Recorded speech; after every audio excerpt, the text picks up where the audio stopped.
Okay, hello dear friends, good afternoon.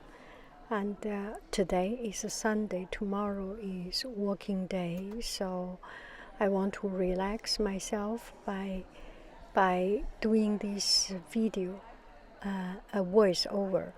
So I went to San Francisco a couple of days ago, and it was cold, and I didn't go to much other places, so I went to Dion Museum.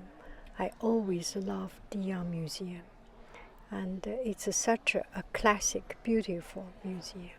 So bright sunshine, blue sky, and cold and chilling, just a little bit chill. Chilling is must not be a right word. Please excuse my English. And this is I am already entering to the museum, and looking under there are a few pieces of big rock. And I remember when I first time visited Dion Museum, I didn't understand the meaning of those rocks. And nothing I understood. Actually, if you see, this is a tower, and the surface of the museum looked like a wind, like the reflection of leaves. It's quite interesting. So when the artist did the design, everything was thought out. And I remember I saw this exact picture in San Francisco Dion Museum's web page. Now it all makes sense. So this is some people, maybe students, that made some videos, made some stories, and it's a big, huge projection. And just near the entrance, quite near the entrance, the very first thing is the bookstore, and mostly a gift shop. Bookstore is on the a little bit, yes, it's inside. But anyway, it's a beautiful, beautiful store. So you always, or I always, get attracted to it. But the shame is that I could not afford to buy much things except to buy one pencil or something. And going upstairs, you can see the second floor. And now we come back. Still, this is the first floor near the entrance, and people very attentively watching the video, and it's very spacious, and each time they have something new, something different. It's interesting, inspiring. See, this is the bookstore, and they always have something interesting, fun, provocative, and just pondering your thoughts, and bring something that make you and force you to think of the world, of our life, in a different way, in a new light. Art is about anything, actually. There is not a definition about art, of art. And you go to a place and immerse yourself into the atmosphere, into the spirit, and be part of it. It's a beautiful thing to enjoy something fun and beautiful and different, and very pioneer design, or very well thought design, and looking at pretty things, different things, and looking at something that our daily use, objects, subjects, that through art it looks different, and it has a lot of artists' heart and soul into the production, into the expression of it.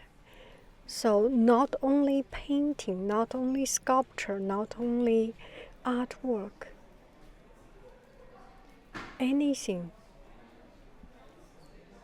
everything, anything, we can put our heart in and make the world a different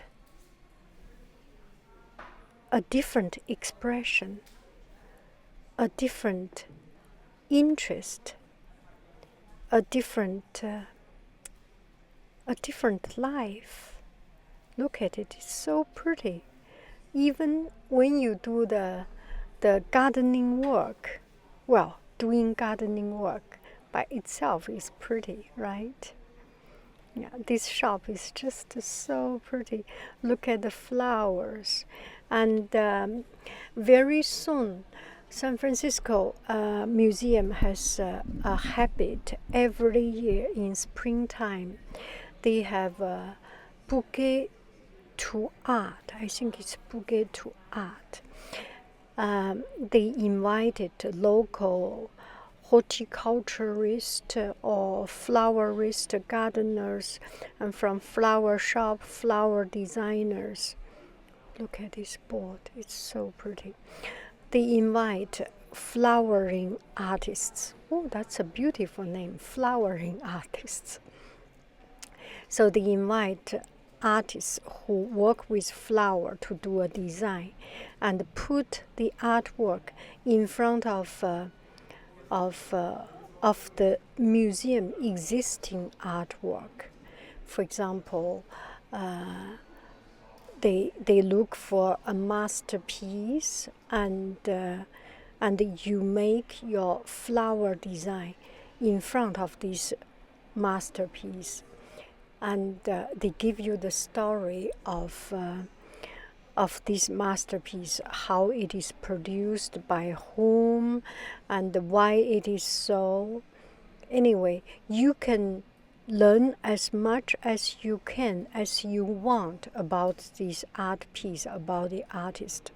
Or you can just be inspired by looking at it and produce a flower piece that matches it, or contrast it, or complement it, or whichever way, to make a new art piece that is corresponding and that is echoing the existing art piece. It's very interesting, and I'm sure I will go there. Last year I went there, but it was a bit late because I was busy, and this year still I do not have the perfect school time, a perfect time that I do not have class. But anyway, I definitely will go there. It's just so inspiring. And sometimes you talk with the flowering artists, the horticulturist, and chat with them and see their inspiration and see how they view this, how they get inspired by their art piece. It's very interesting. And now I'm on second floor. Second floor is the exhibition of classical art piece. So this is an oil painting, a lot of oil painting, some beautiful sculptures. Look at this still life painting. It's fantastic, fantastic. And I took one class in Stanford to learn about still life. It's so difficult. Well, anything is difficult, but there is a different way of difficulty. You although there is freedom, but you are limited, or you are copying, or you are recreating something that is already existing there. And you need to think about the original shape, not only your pure imagination. It's not like abstract art. There is nothing wrong. You can throw your paint on the canvas. You can just smash it and throw some money. Throw the paints, because you have to buy it. Anyway, to do some realistic artwork is very challenging, and also very liberating. Liberating in a way that you you look at an existing piece, or you, in your heart, in your mind, there is a real piece of art, and then you recreate something and you give a life to that art piece. So it's very liberating in that sense.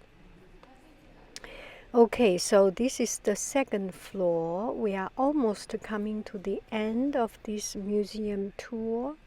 This is the second floor, and downstairs there is a coffee shop, and gardening coffee shop. You can take your coffee and have a cup of coffee, enjoy the backyard.